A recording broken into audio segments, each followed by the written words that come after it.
Hello, everyone. Welcome back to the Geek Warning podcast from the Escape Collective, the show where we go through all the biggest developments in the cycling tech world this week and filter through it so you don't know what's worth paying attention to and what isn't. I'm James Huang here in Boulder, Colorado, and I'm joined today by our full Escape Collective tech crew. Over in Sydney, Australia is our senior tech editor, Dave Rome. Hi, Dave. Hey, James. And up in Ireland is what I presume to be still a probably pretty jet-lagged tech editor, Ronan McLaughlin. No, not jet lagged. I have picked up some sort of plague or something on the way home, so a little bit under the weather, but don't think I'm jet lagged anymore. Would you even know at this point? Well, I mean, you know how little I sleep, so it's hard to tell. So you're just perpetually jet lagged anyway. I was in Australia 6 years ago. I think I've been jet lagged since. Yeah. So you briefly got onto the right time zone for a week. Yeah, I felt fantastic. I was down under, and then came back here, and the fog set in again. So Ronan, is your sleep sort of like a how they describe a broken clock? Like it's the time's right 2 times a day sort of thing? I'm not sure if it's that often. Ooh. 24-hour clock then. Well, it's been a pretty busy week. Necessary evil is my kind of sleep. Yeah. Well, it's been a pretty busy week for January for tech, and we've got a pretty healthy list of stuff to discuss today. We've got a fancy new gravel bike from Colnago, not to mention some pretty interesting details on how the company is doing and where they're focusing their efforts these days. We've got a super intriguing new road pedal system that Ronan stumbled upon. Got some fancy new wheels from Campagnolo and Hunt. And surprise, surprise, Dave's got something juicy to share about tools. I don't even know what this is, so I'm very curious what he's talking about here. We're also going to dig into whether road bike tire sizes may have reached their peak, which I'm anticipating to be could be a little spicy discussion.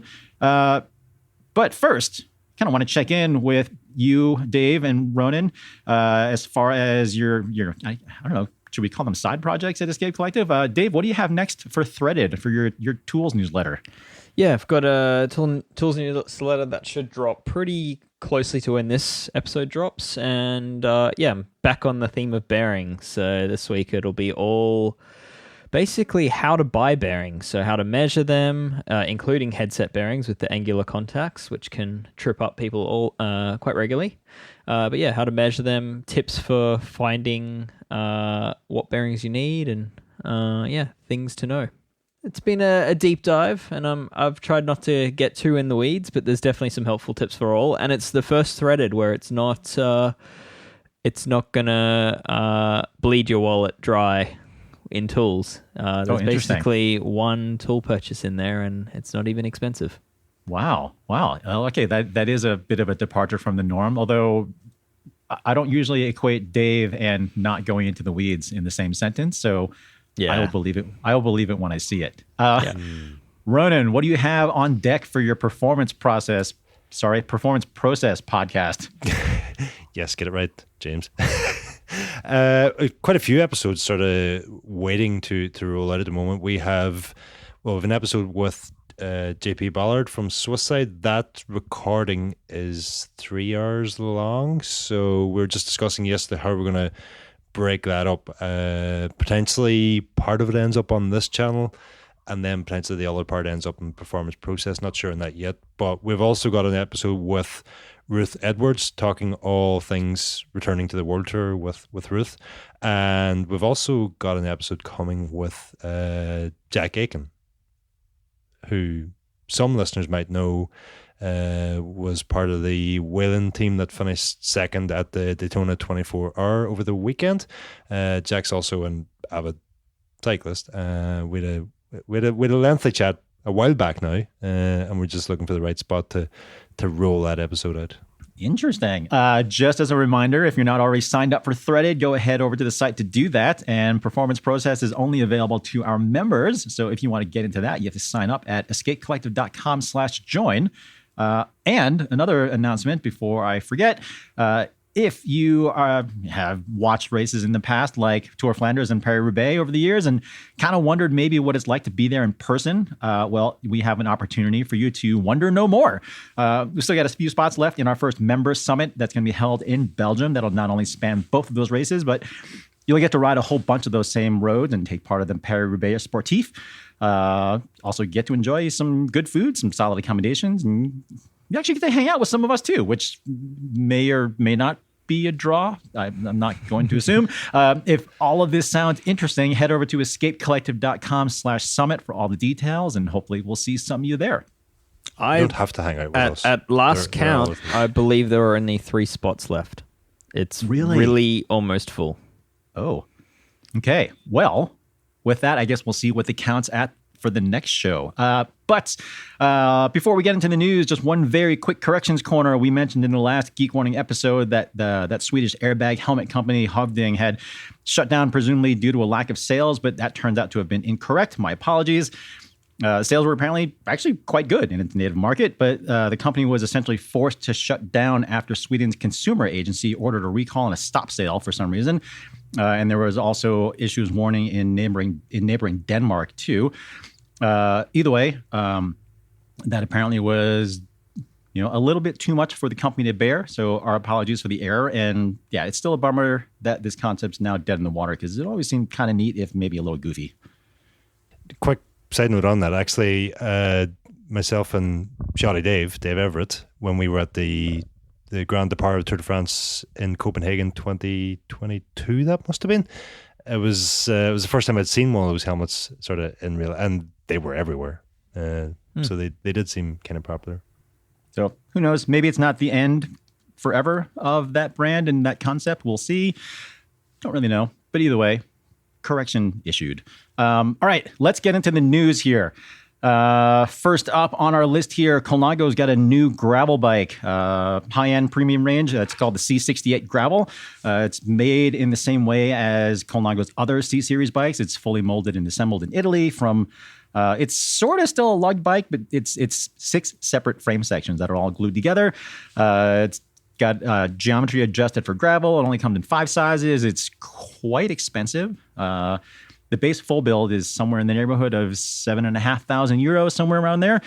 I went to the launch event in San Diego, California. The gravel riding there was actually surprisingly spicy. I was pretty impressed with the bike itself. It's actually quite good. But what I was far more interested in, however, was sort of just where Colnago is in general as a brand and what they're going for now. Sorry. Before we get to that, you said just 5 sizes? That seems very limited for such a high-end option. Particularly from Colnago, a brand that is known for having one in the C-Series. God knows how many. Yeah. Yeah, that's something I certainly wondered about and something that I wasn't entirely expecting from Colnago. I mean, essentially what they have done is they took the total spread of the C68 Road, which I believe is 7 sizes, and condensed it to 5. Right. So they haven't just lopped off the ends of the bell curve. They've actually just spread it out, in a sense. Yeah, so I don't know. I unfortunately forgot to ask Colnago's head of R&D, Davide Fumagalli, about this. I mean, anytime any company has done this, it's basically because they feel like whatever segment they have that sort of jumps between sizes that they feel like they can get away with that because the sizing doesn't need to be as precise for whatever it is. Tough to say. That bike does come with an integrated one-piece carbon fiber cockpit, like most other high-end bikes these days. They're calling it the CC01 Wide because it's related to the CC01 that they use on the C68 Road, except it's got a flared drop. And that has, I can't remember if it's 5 or 7 stem lengths, one or the other, but whichever cockpit you go with, they're all the same bar width. It's 40 centimeters at the hoods and 46 at the drops. So the sizing is a little bit interesting. The other thing that's intriguing is that this is also kind of a departure for Colnago. Every one of the head tube angles on all 5 of those sizes is identical. It's all 70.5 degrees head tube across the board. All with the same, I think it's like 73 and change millimeters of trail. So that is something I most definitely did ask Davide about. And his answer kind of surprised me and it pretty much put an end to the debate altogether. Because he was like, mountain bikes have the same geometry for their front ends across the size range. So, no one complains about that. So why is that really any different from the road? Like, do larger bikes really need to handle quicker? Do smaller ones really need to handle slower? And I was kind of like, huh. Hadn't really thought about it that way, but maybe he's got a point. As the non off-roader here, does the suspension on a mountain bike setup not and the rigid setup on a road not influence that at all? Not really, because even regardless of the rider's size and weight and stuff like that, the amount of sag in the suspension fork should be proportionally the same. You usually go for 20, 25, 30%, depending on the type of bike. So that should be the same across all sizes, theoretically. So yeah, that was an interesting point that was worth bringing up. And yeah, I didn't really have a counter argument for that one. So, but as I said, either way, what's maybe more interesting is sort of just where Colnago's at as a brand, because I think it's safe to say that Colnago maybe hasn't necessarily been the best as far as its corporate communications, because I think in the last, 14, 15 years or so, basically since the advent of Team Sky, when Pinarello started sponsoring them back in 2009, 2010, something like that, Pinarello has basically just been on this absolute tear in terms of international prestige and sales and that sort of thing. And in that same time period, Colnago was pretty open with me in saying that their sales were fine, like they were financially healthy, but they were kind of flat. But since they got bought by that investment group in the UAE, apparently their sales have tripled. So just in the last 3 years, from 17 million euros annually to 55 million euros annually, which is pretty remarkable given that it's not like their model range has expanded a ton. So they have the C series of bikes, which are all made in Italy, and then they have the V series, which are made overseas, kind of like the more performance racing oriented bikes. And then they have like the G3X, which is sort of like its own standalone earlier gravel model. But anyway, what's interesting about where all those sales are coming from is that Colnago is not looking to expand its appeal to kind of like a broader audience. They are doubling down on the very high-end kind of premium luxury market. And it seems to be working for them. Who are their... I was going to ask who's their competition in that high-end luxury market, but it's Pinarello, it's Specialized S-Works. Is that kind of the customer, or are they expanding beyond people that, is it new cyclists that are just getting into the sport?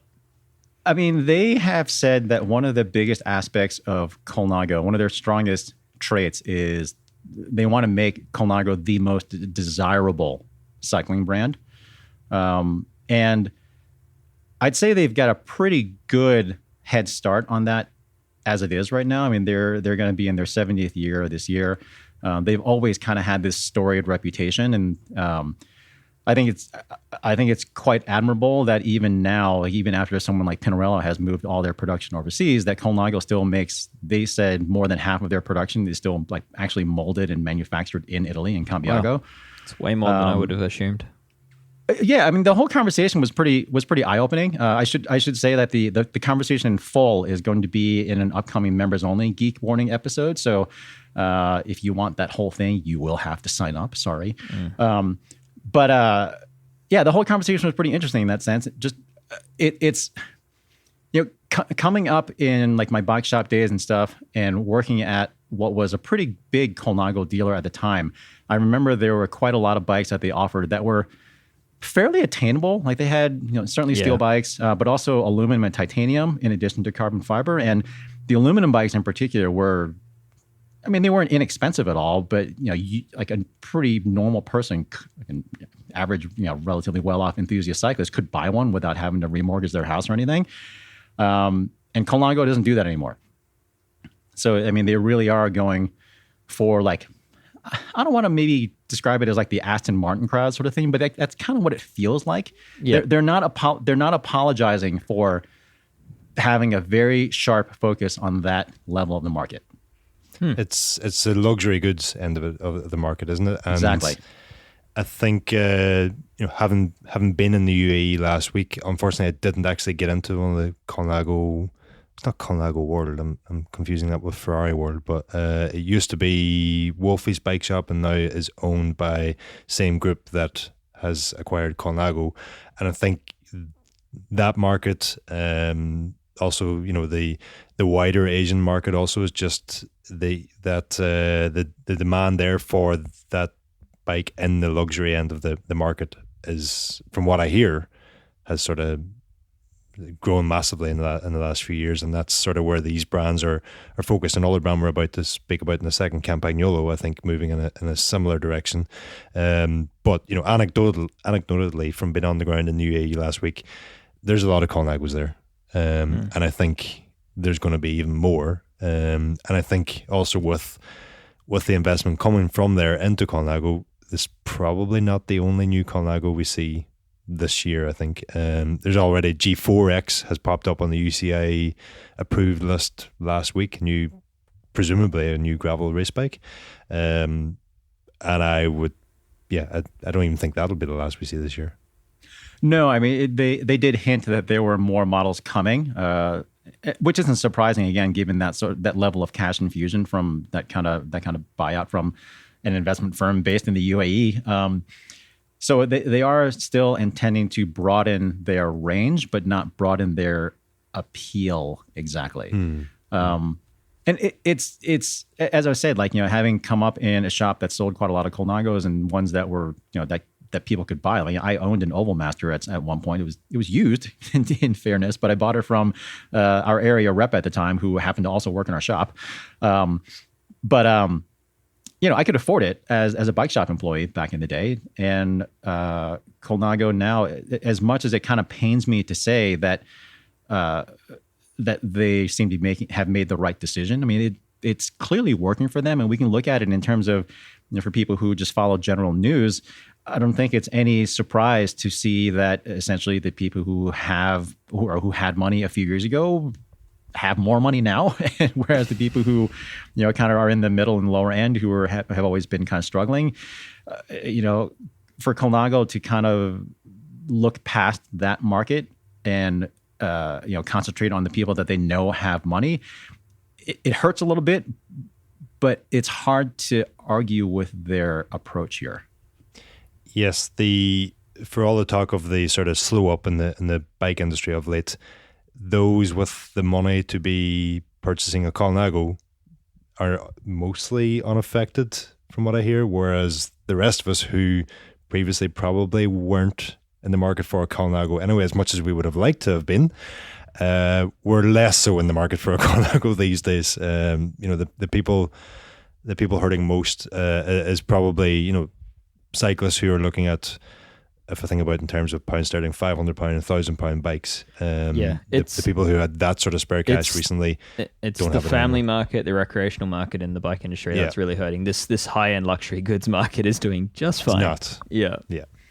Yeah. And as I always like to point out, as much as this seems kind of insane from kind of a more person of a more average income perspective, a high end bike, if you look at it in terms of what it is relative to someone's net worth or income or something like that, for someone to drop $15K on a bike, it's a lot. If your household income is like, I don't know, $70, $80, $100,000 or whatever.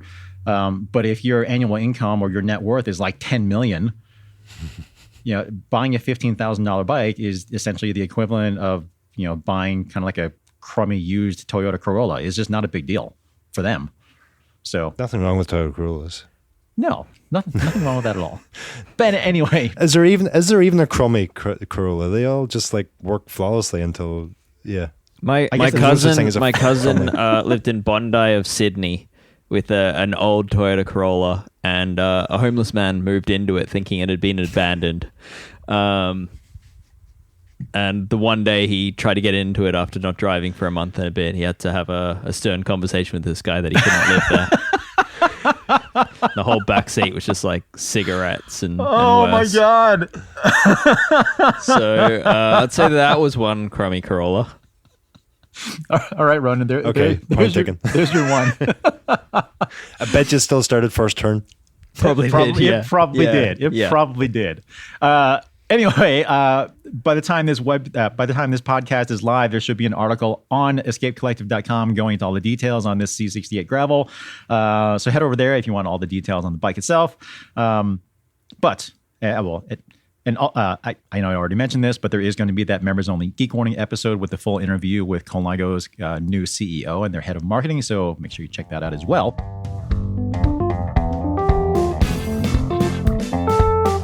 Moving on to another iconic Italian cycling brand, Campagnolo has got some new road wheels that I think it's safe to say were pretty heavily hyped up on social media to the point where a lot of people were wondering if this was like a new group set or something. It's not. It is their new range of aero road wheels, the Bora WTO and Bora Ultra WTO.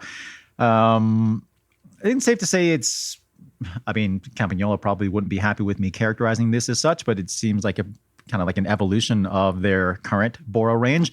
They're quite a bit wider, 23 mil internal, which is in keeping with modern trends. Still uses their kind of G3 triplet spoke lacing pattern, which I think is kind of a Campagnolo trademark at this point. Campagnolo is saying they're more aero, especially at higher yaw angles, which is always good to see. They're lighter. Still comes in 3 depths, 35, 45, and 60 mil. Pretty light, not crazy light. I'm looking at just under 1,300 grams for the shallowest Bora Ultra WTO version. It goes up to like 1,400 grams, and then the regular WTOs are like another 100 grams on top of that. Definitely quite expensive. They start at about $2,800 US, and then go up to just over $4,000 US. So, kind of continuing on with what we were just talking about with Colnago, it's pretty clear that Campagnolo is following a similar strategy in terms of the segment on the market that they're going for. Yeah. But I like that they've kept the hooks, though. They have kept the hooks, indeed. They have definitely kept the hooks on the rims, which a lot of people are going to be happy to see, for sure, myself included. And solid bed. But as far as their kind of market strategy, I mean, again, they seem to be kind of going after the same market that Colnago is going after with that higher-end luxury, rather well-heeled clientele. But what I'm wondering is if it is as effective here for Campagnolo as it is for Colnago. And to be fair, I do not have sales figures from Campagnolo, but it doesn't seem like it's working quite as well from what I can tell.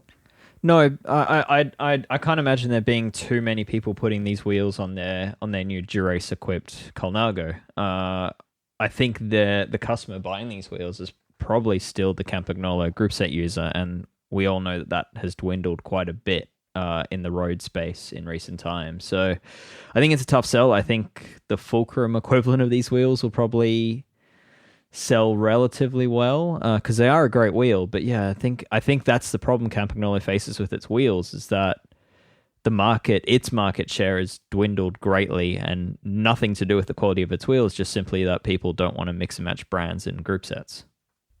I was going to twist James' question a bit and ask, is it as effective, or is it that is it less voluntarily as Colnago have moved into that market in that Campagnolo now with, I don't know whether it's in terms of demand or, supply or what, but we just don't see as much of it these days. And, pricing is, I'm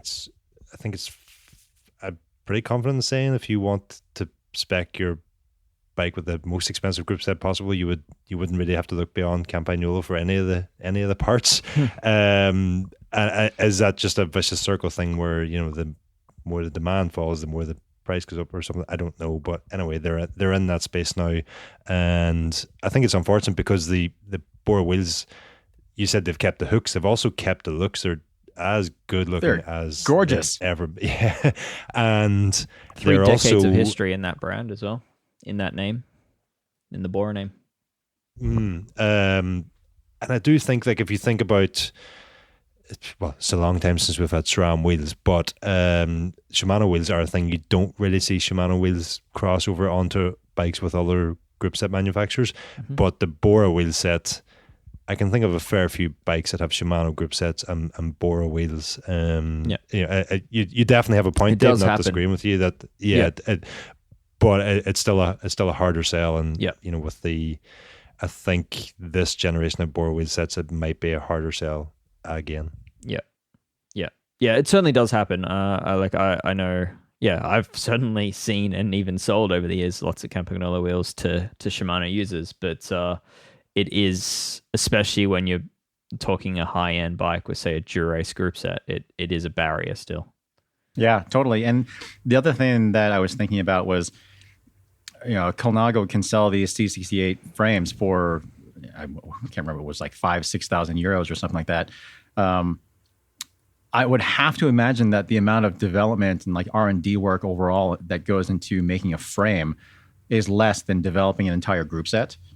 Even if Campagnolo is able to go after that market in some sort of reasonably similar fashion as Colnago, it just seems like they have so much more to do to get there than Colnago has to do. And I think it's also very worth noting that despite the fact that Colnago is just this, again, quintessential Italian brand, this new C68 Gravel, they've made very clear that it is compatible with electronic and mechanical group sets, as long as the mechanical group set's one by.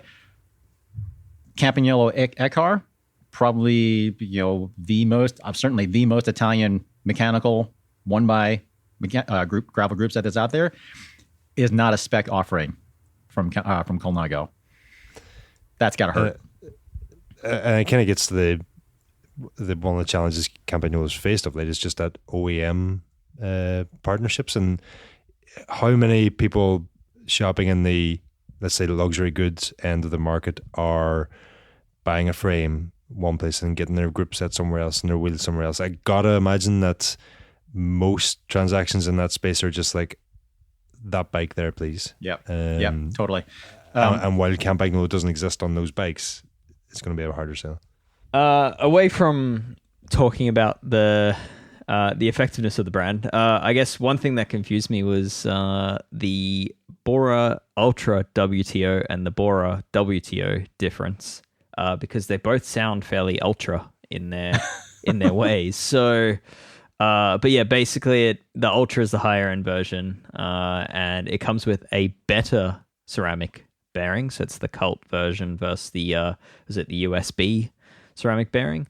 It has a higher end finish, which is mainly down to the way it's molded, and then the lighter weight rim construction as well, again due to the mold, so probably using some higher compaction technology involved in the rim.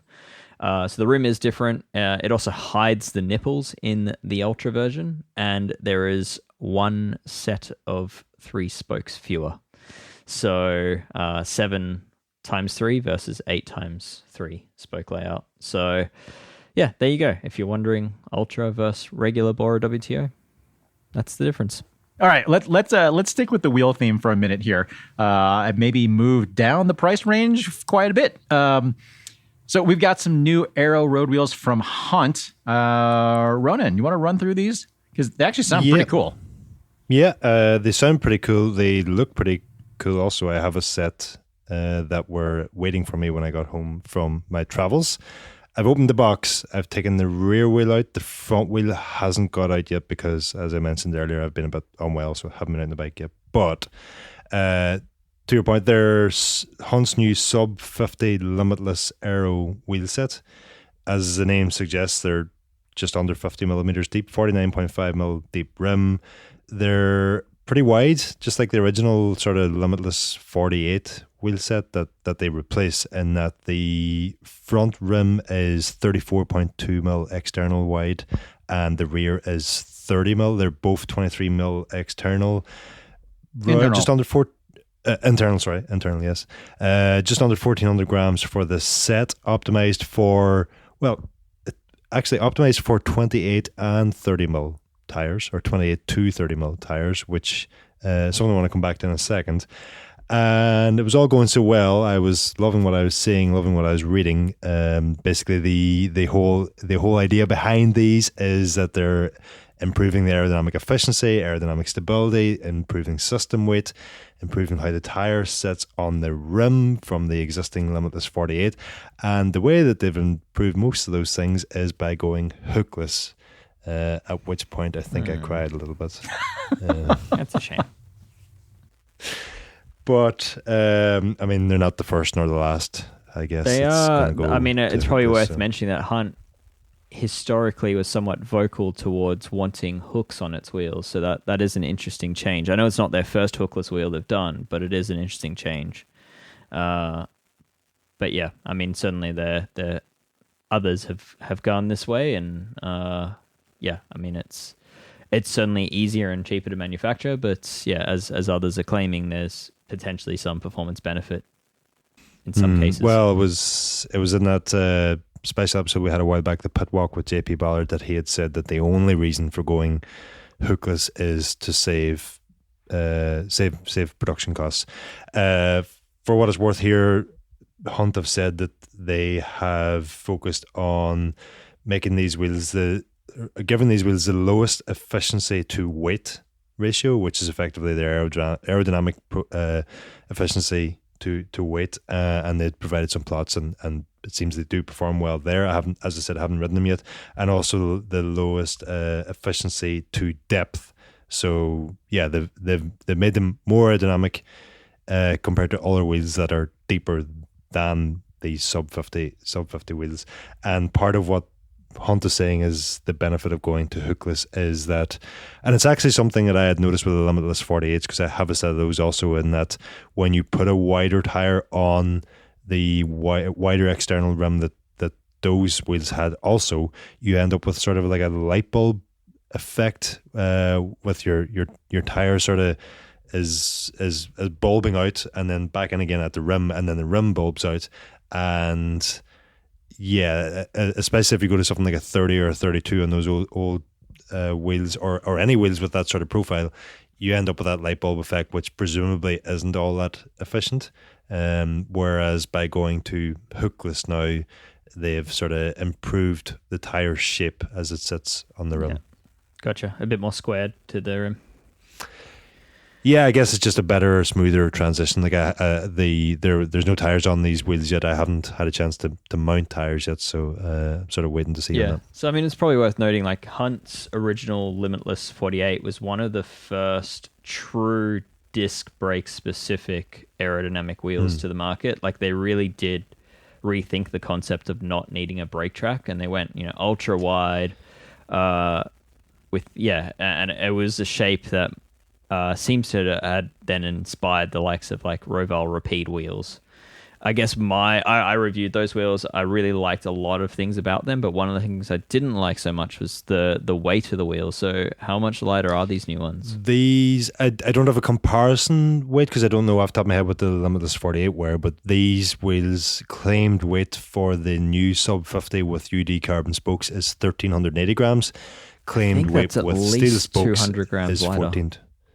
And the old 48s, they had that sort of, is it like a polymer internal or a foam internal or something? Yeah, they had a patent on that was mentioned in the press release. I have to confirm if that's been completely removed or what but in the press release it was mentioned that, for all the positives of of that previous design, some of the pros that they had worked with had commented on the weight, and when they were accelerating repeatedly throughout stages, and that they wanted something lighter. So yeah, I need to delve into that press release again. I need to speak to Hunt just to confirm if that liner or whatever it is has been removed, which I think it has. And I didn't see any mention of that foam, but yeah, they had a patent on that, which was basically, it was just a foam, a bit of like almost shaping foam around the top of the rim. So if you imagine where the brake track is, they're basically using foam instead of carbon fiber to build out the width, in a sense, and then they'll put like a really, really thin, almost cosmetic layer of carbon fiber over the top of that. But it was basically just a way to achieve the width without as much material up there. Yeah, because when you have that sort of hollow carbon fiber construction, you have such a big disparity between the inner width and the outer width. You want to fill in that space at the bead somewhere, because you can't really just have that thin wall structure there and expect it to hold up structurally under pressure. I don't remember if they are still using that. It was a pretty cool technology, so I'd be surprised if they weren't using that, given that each of those hookless beads on the front wheel, at least anyway, which is a fair bit wider than the rear, it's like 4 or 5 mils thick. Which, I mean, it's not unheard of to have that thick of a carbon bead. I mean, mountain bike rims do that all the time. But if they're trying to make it light, then they may have used foam in there to some extent. But yeah, either way, Dave, as you mentioned, it is pretty intriguing that, I think you and I think maybe all three of us now have ridden those Roval Rapides. And I haven't. Okay. It was a ripping fast wheel, and it definitely noticeable how much wider the front rim is than the tire. And I mean, they certainly felt tangibly faster than a lot of the other stuff that's out there. And Ronan, I know you haven't ridden these yet. I only got one ride on these on the set that I had just for a couple of days here in Boulder. Couldn't really tell too much about how fast they were, but it was a day in kind of early winter where around here in Boulder, it's pretty renowned for having some pretty wicked winds coming out of the west. And we had like 40, 45 mile an hour gusts on that one day that I had to ride these things. And heading north on one of the main road routes out of town. I mean, I wouldn't say it was fun exactly, but I certainly did notice how I wasn't getting blown off the side of the road as I was expecting to. So despite these being 50 mils deep, they actually were surprisingly pretty well manageable in that kind of crosswind, which I found quite impressive.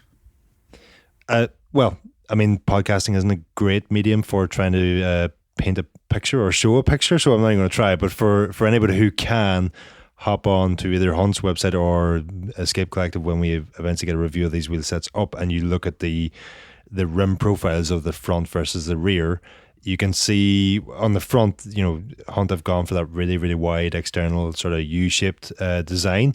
But then, and going back to the sort of lightweighting that we discussed there earlier, the one thing that Hunt did mention in reference to that is actually what they've done on the rear rim, which obviously wouldn't impact stability because it's out back. You don't have any steering there. So Hunt it said in the press release that they have minimized the material on the rear without compromising aerodynamics, and effectively what that means is they've reduced that external width at the rear.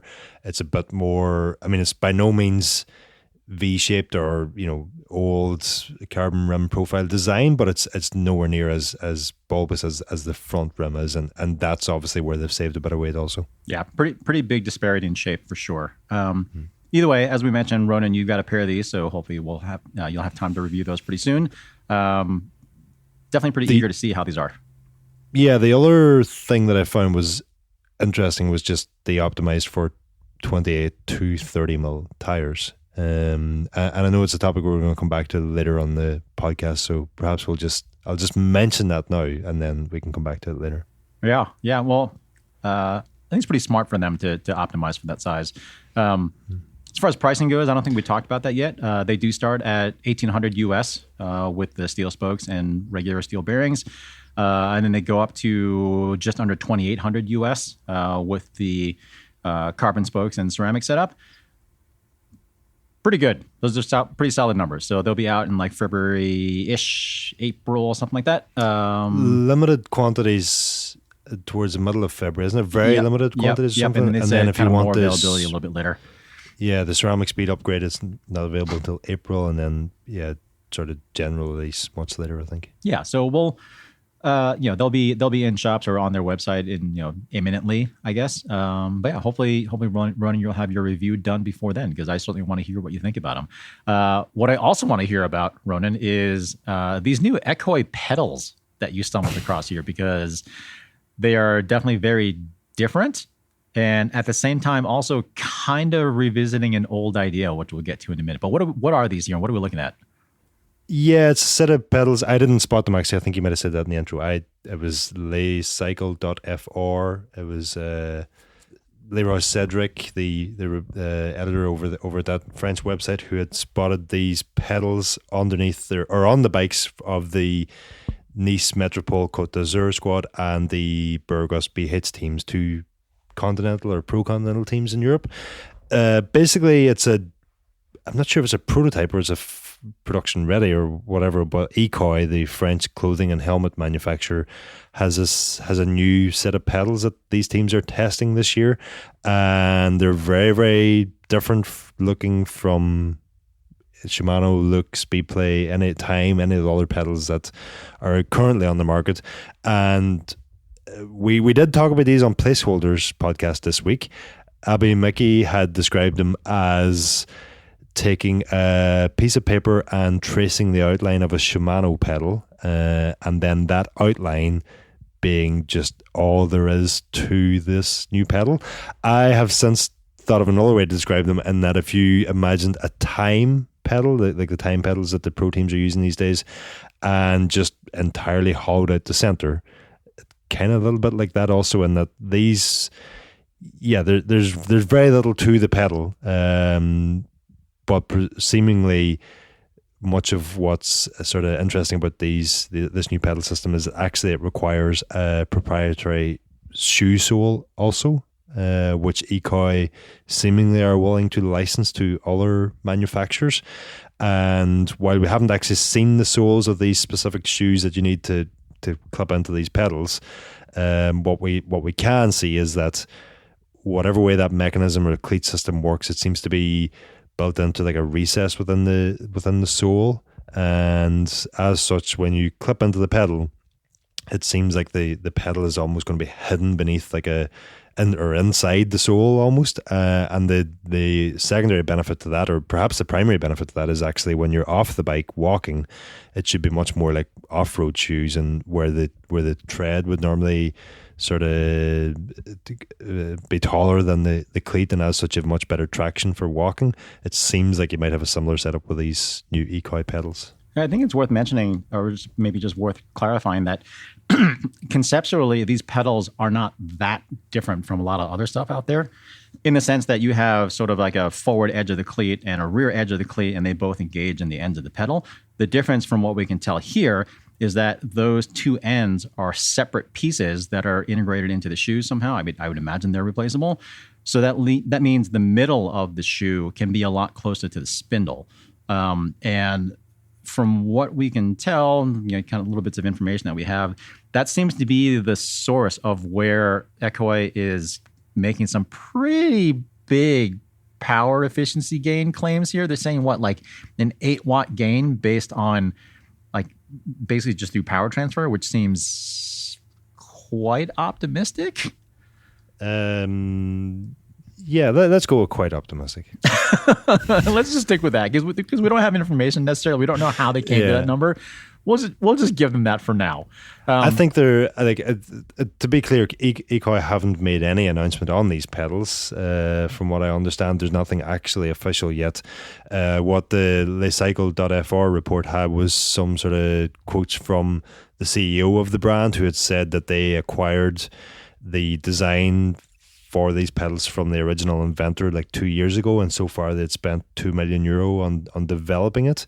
That's a big hole. Rather sort of concerningly, he had also said that we fully expect that we won't be able to compete with Shimano and look in this space, which is, I think had he said anything else, we'd have been sort of ridiculing the idea that they could compete with Shimano and look in this space. But for him to come out and say that, and even go further and say, look, we don't even know if this is going to be a thing or not, paraphrasing him a bit, but you would think, having spent €2 million on this and now having taken it to the point where there's actually pro teams racing on them, that you'd be a little bit more upbeat, because presumably at some point you kind of want to try and sell some of these to claw back some of your maybe it's an under promise over deliver sort of thing.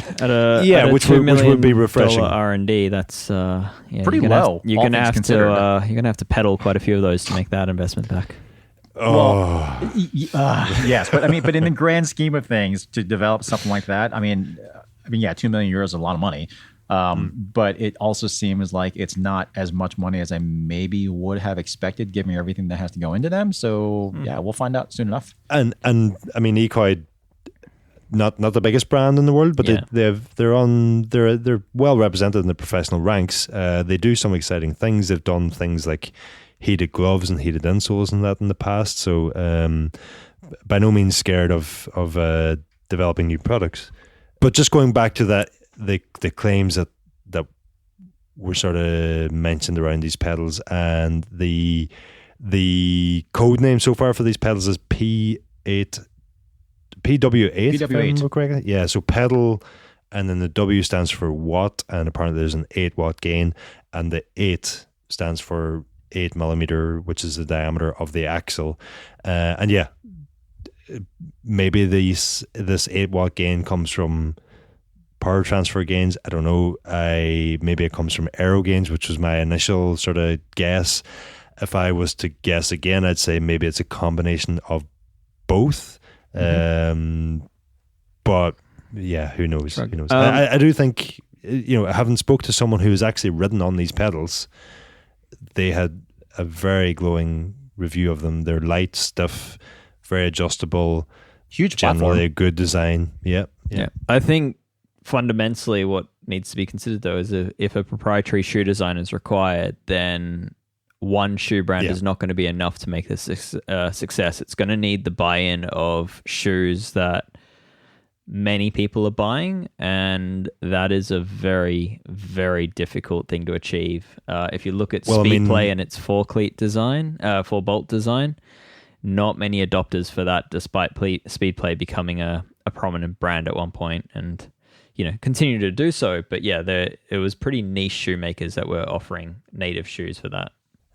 And having used Northways with a 4-bolt adapter, I can tell you it transforms I'm a Speedplay fan anyway. Yeah. But using that adapter makes them even so much better again in terms of adjustment and the ease of setup and all that. So that was actually something truly beneficial and didn't really get all that much adoption. How likely are the major shoe manufacturers to adopt a sort of secondary platform? It sounds like it'll require a whole new sole, not just a new bolt arrangement. Yeah. So it's a whole new shoe. Yeah. That's the barrier. I mean, ultimately, I think what's going to be the deciding factor is if these pedals really do offer that much of a performance benefit that will prompt companies to jump into the fray to offer something compatible.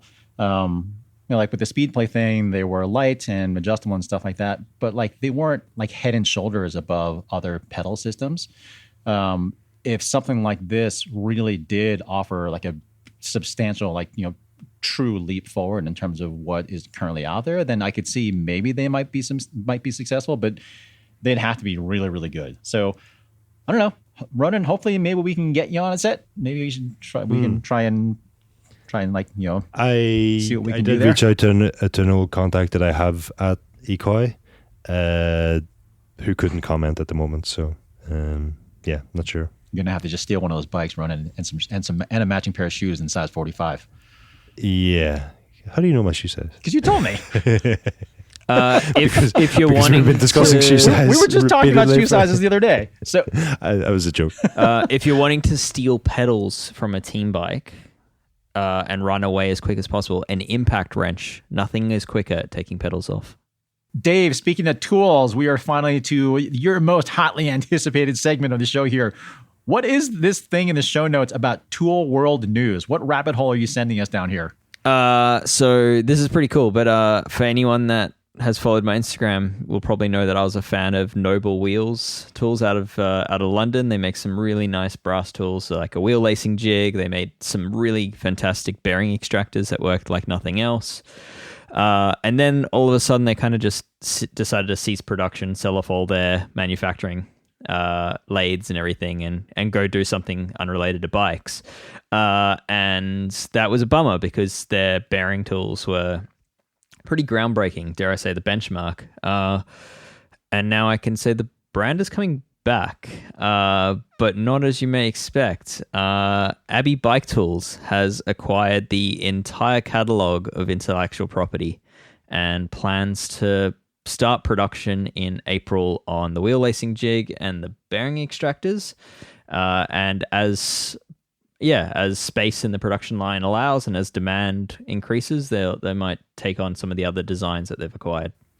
Whoa, that is actually pretty big news in the tool world. Now I understand why that was capital T, capital W, capital N. Yes. So, Will, podcast editor, move this straight up to the top. Just straight up, just first bit of news of the day. There you go. Just cut out everything else. Nothing else bigger. It's bigger than Colnago. It's bigger than Campagnolo. It's bigger than a revolutionary new pedal design. This is huge.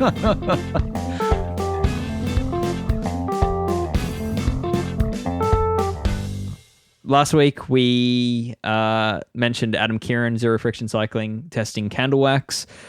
He, of course, anytime we mention him, he sends us 4,000 to 5,000 word emails.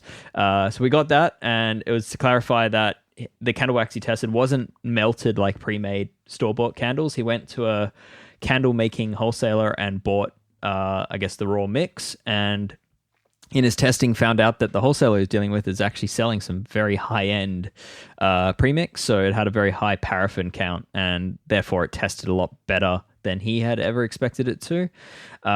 So yeah, I guess he just wanted to note that, yeah, melting like a scented candle is probably going to test noticeably worse because that would have a higher mineral oil content and perfumes and other things in it. But yeah, he said it seems that if you can find a high-end premix, then it's going to test pretty well. Definitely not nearly as well as the stuff from like Molten Speed Wax, Silka, that sort of stuff. But yeah, he said it did still perform better than he had expected. So a little bit of clarity on that one. Yeah, I'm wondering if he's going to check earwax next, if that could be. I know it's been suggested to him. You. And also just on Adam Kieran, I don't think we mentioned he actually he had given Escape Collective a special award in his end of year YouTube channel awards show tail end of last year. So I think on behalf of Escape Collective, I'll just will we thank him for that generous award. Thanks, Adam. All right, Ron, new Vittoria Corsa Pro Speed. What's going on here? Yeah, that's literally news, just in breaking news, bursting into my inbox mid recording here, is that Vittoria have updated the Corsa Pro Speed, the time trial and triathlon specific tire.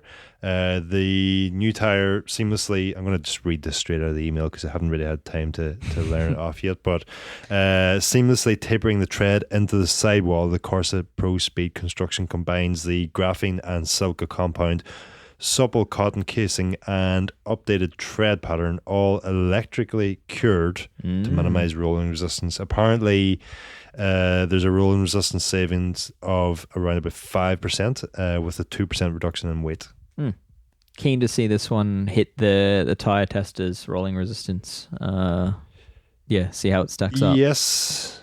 I mean, popular tire certainly amongst testers and triathletes. So I think a lot of people have been awaiting the updated version of that since we got the new Corsas last year. Yep. So good to see it's finally landed. Cool. All right. Also in news, Bossi, which is actually a Sydney brand that sort of specializes in titanium frames. They've got a new gravel bike, the Grit SS, and it's very similar to a bike I'd previously reviewed, which is the Strata SS, which was basically a full aero titanium bike, and it was probably the first of its kind to have really wildly like carbon-like shapes, fully integrated cockpit, but in titanium. A very cool bike. Anyway, they've gone and done it. Very similar story in gravel, and yeah, it's the big story there is that they have like a die-cast head tube lug to give it the shape, 3D printed dropouts, other 3D printed parts, a very high-end frame. Obviously, with such technology, it's only production sizing, so there's no full custom options here. But it's got UDH on the back. It looks very, very modern. It's got plenty of tire clearance, so certainly an interesting bike. Well, 700 by 50 tire clearance, regular seat post, regular round seat post, but yeah, integrated cockpit up front. So an interesting bike. It's not cheap. You're looking at nearly 7,000 Australian dollars for a full frame set, but still, it's pretty different. £100. Yeah, exactly. So what's the brand name again? Bossi, BOSSI. And yeah, I had previously reviewed their road bike. Puns from you it's pretty based cool. on the brand name, or no? No, I'm good. Moving on. Yeah. Okay. Last on the list is Orange. UK-based mountain bike brand, real iconic mountain bike brand. Been doing full suspension single pivot frames for as long as I've been alive. And they trading again. new owner, and they've somehow managed to acquire their local manufacturer as well. So they now have manufacturer and the brand in one house, and seems like they're back and bigger than ever. So that is pretty cool, having only covered the news of them basically filing for bankruptcy just a few weeks back. So good change of events there. Yeah, nice to see a iconic brand return. Yourself and James covered that news in a podcast episode a couple of weeks back. I had listened to that as I read along the Swan River in Perth on a hybrid bike, and it sort of it was a sad one for me to hear, because actually I have a lot to thank Orange for getting me into this sport, and that the first proper bike I had was an orange C16R that Mr. Claus kindly delivered one Christmas. Wow. And that bike was, this is a long time ago, I don't remember much about it, but it was sort of so you just knew to look at it. It was a special bike. It stood out. That I think that sort of kickstarted my affinity for even fancier bikes, and led me down the track that I'm now on. What type of bike was that? What's the C16? Well, C16R, it was a 26-inch mountain bike of some sort. Oh my, you started as a mountain biker, right? Dave, what you may not realize is I have a podium in the Irish Mountain Bike Marathon National Championships to my name. You're right. I didn't realize that. So you're an OG gravel racer, is what you're telling me. Yes. I don't recall if there was any more than 3 riders in the race, and I finished third, but nice. That happened. Nice. Yeah. I mean, there was a Pepsi bike before that, so perhaps that's Pepsi is where I need to. But yeah. I think it was the orange. Okay. That did it. Oh, well, there you go. Yeah. So some happy news there. All right. Let's we're running a little long here, so we're just going to go ahead and move along here. Let's do a little on your mind segment here, because we haven't done one of those in a while. I dare say this topic is going to be over the head of our families. I posted something on my personal Instagram account the other day about how, almost kind of joking, that 32s are the new 28s in terms of tire size, and it sparked quite a bit of conversation that was pretty intriguing. So we've had this steady increase in tire sizes over the last few years on the road, but it kind of feels to me like we're maybe finally getting to some level of stability, again, at least on the road, with 28s primarily the favorite size for kind of faster racing and smoother applications, and maybe like 32s for more all-purpose road riding. I don't really see that things are going to get much bigger than that. What do we think here?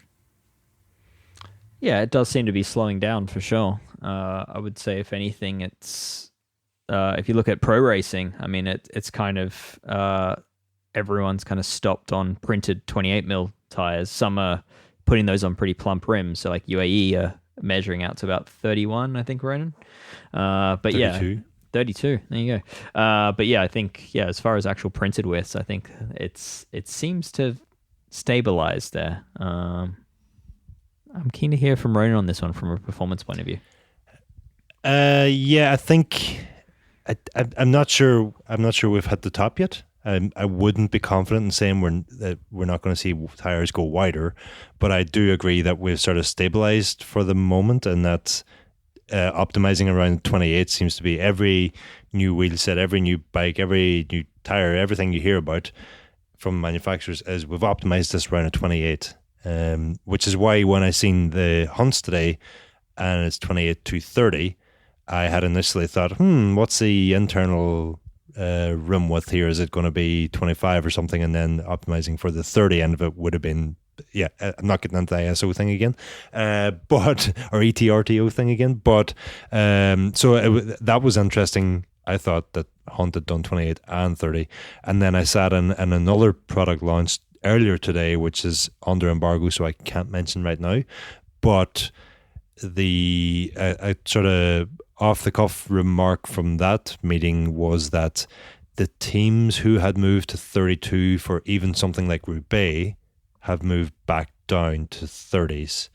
So it seems like 30 is now the wider option the teams will go for Roubaix, and 28 is the everyday sort of selection. The one sort of caveat to all that, I think, we are going to see the return of narrower tires also, if both those statements can be true, in that I'm not going to say any manufacturers are playing games or anything or sort of rigging the results, but if you stick a narrower profile tire up front and put your bike in the wind tunnel, you're going to get a faster test, or you're going to get a better result. And I mean, if it's faster, it's faster, so it's not as if that's cheating. But yeah, we could well see some, especially on front rims, narrower tires returning also. Yeah, I mean, that's not surprising if you think about the aerodynamic world, and especially the wheel world there. It's kind of a game of marketing chess in a sense, right? Like they all became very similar in aerodynamic shape and chess or snakes and ladders. Snakes and ladders, I guess. Yeah. But yeah, I mean, I'm going to use Zip as an example here. For a long time, their whole thing was aerodynamic advantage, and they used to sell themselves on being the fastest wheel, and then they had, their rim shapes were copied, and they lost that advantage in that, they then couldn't honestly say like, our wheels are significantly faster than the next. So then they started telling a different story of rolling resistance and low weight. And it's sort of, I think those moves are just going to keep going around in circles as developments are made. So, if there's no way to make a wider wheel faster than an existing wide wheel, then I agree with you, and I think we'll see the return. I mean, part of the difficulty is in that going wider, you're going to get a drop in rolling resistance, and that's obviously the gain there. Yeah. But you are increasing the frontal area of wider tire and wider rim. You might be able to extend the depth of the rim to claw back some of that aero penalty from increasing the A. You sort of improve the CD while you increase the A, and you end up in the same place. But at some point for road riding, you got to think that the rolling resistance gains from going wider and wider and wider don't make up for the loss in terms of aero drag. Because it's all balance, right? Unless we're willing to go back to ever deeper, like 60, 70, 80, 90 mil rims, which I think brands are more and more moving away from. Well, what I find pretty intriguing about all this conversation is a couple things. I guess mainly that I see sort of a revisiting of a couple of older trends, one from not too many years ago and another from quite a long time ago, because, with the predominant size, printed size, at least on the road for racing and high performance road riding being like 28, 29-ish. I started road riding right as 27-inch wheels were being phased out. I think I mentioned this before, that the shop where I got my first road bike was probably pretty happy to dump off what presumably was their last 27-inch road bike ever.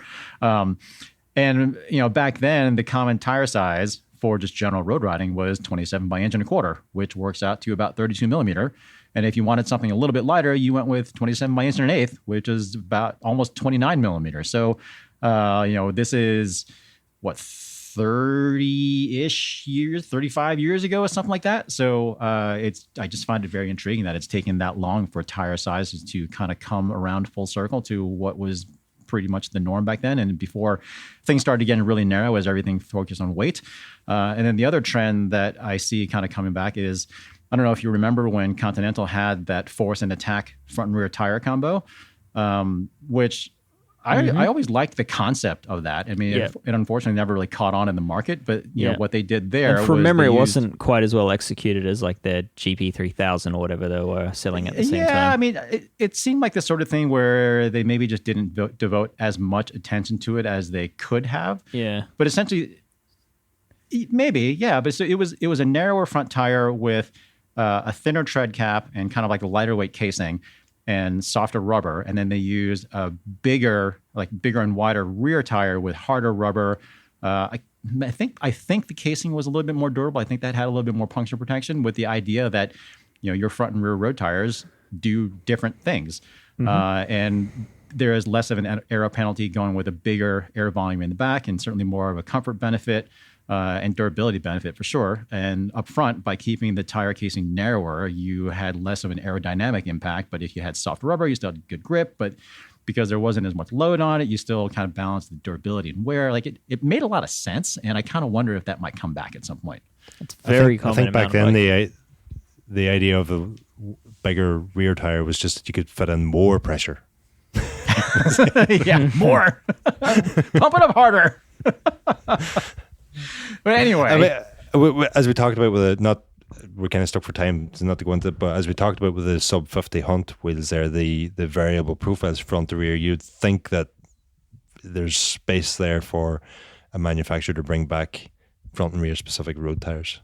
Yeah, I mean, I honestly am a little bit surprised that, and who knows, maybe they did. Maybe Hunt tried to partner with a tire company for a sort of like a matched, optimized tire set for that. Could you imagine if you had front and rear specific tires and there were also hookless and hooked specific versions of the front and rear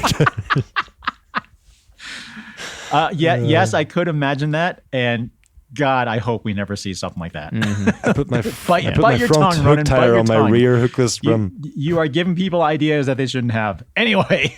But back to your point, James, is 32 being the new 28. I'd push back on that a little bit and say for where I am in Sydney, like there's not really any real option for like going and doing dirt roads or gravel like within Sydney. Like people do pure road here.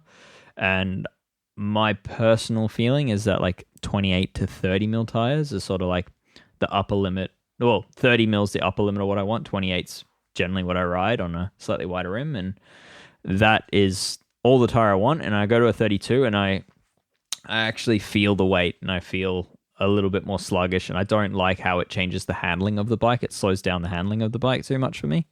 And I actually still prefer that slightly narrower, more performance edge. But if I were in Boulder, where you have a lot of roads that turn into dirt as an alternative route, I think 32 makes a huge amount of sense because it just increases the versatility of your bike. So again, I think this is a regional debate rather than what's truly the one for all. For sure. But either way, it does seem like the window of common tire sizes is seemingly stabilizing, which is honestly nice to see, especially since bikes have to be designed around these different tire sizes and stuff. I think I can speak for all of us in saying that it would be nice to have a little bit of stability, at least for a little while. Like let's just keep things mellow for a little bit. I am going to both tease the forthcoming JP Ballard podcast episode that I mentioned earlier in the show, and also add more confusion to this with, I think a lot of people will refer back to the rule of 105 when they're selecting their tire width, and JP in that episode thoroughly poo-pooed the idea of the rule of 105 actually being relevant at all. So ooh, I'll have there you go. That's the hook. Perhaps you will have more freedom to select whatever tire width you want for whatever rims you're running, or at least tell yourself you have. That sounds like an episode not to miss. Well, let's go ahead and wrap up here because I think we're definitely going deep into the time here. Don't forget to sign up for Dave's Tools and Workshop newsletter, Threaded, and also for Ronan's Performance Process podcast, which the next ones sound like definitely pretty good ones to not miss. We've also got a members only Ask a Wrench episode of Geek Warning that just went up earlier this week, so make sure you don't miss that. And again, if you're a fan of the cobbled classics like the Tour Flanders and Paris-Roubaix, look into our member summit because it sounds like it's shaping up to be quite the event. Finally, let's not forget that Escape Collective is an entirely member-funded publication, which that means that it is your money that pays for all the amazing written and audio content we produce for you. Also pays for our salaries, I should mention. So if you like what you've heard today and you maybe read something on the site that really resonated with you, quit sitting on your hands and go become a member already. So head over to escapecollective.com/join and select the monthly or annual option. Or at the very, very, very least, head over to iTunes and leave us a rating and review. Don't say it. I'm sick of us asking people to give us a 5-star rating and them not doing it. I looked at how many ratings we have, and there's like 30 ratings there.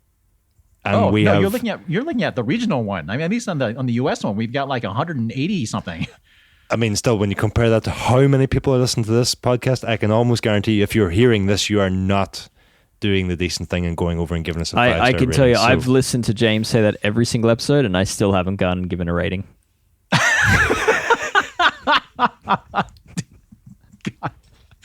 I guess I need to make a more convincing argument. All right, I'll work on that, Ronan. I'll work on that. No, I think our listeners need to work on carrying through on the single thing that we ask.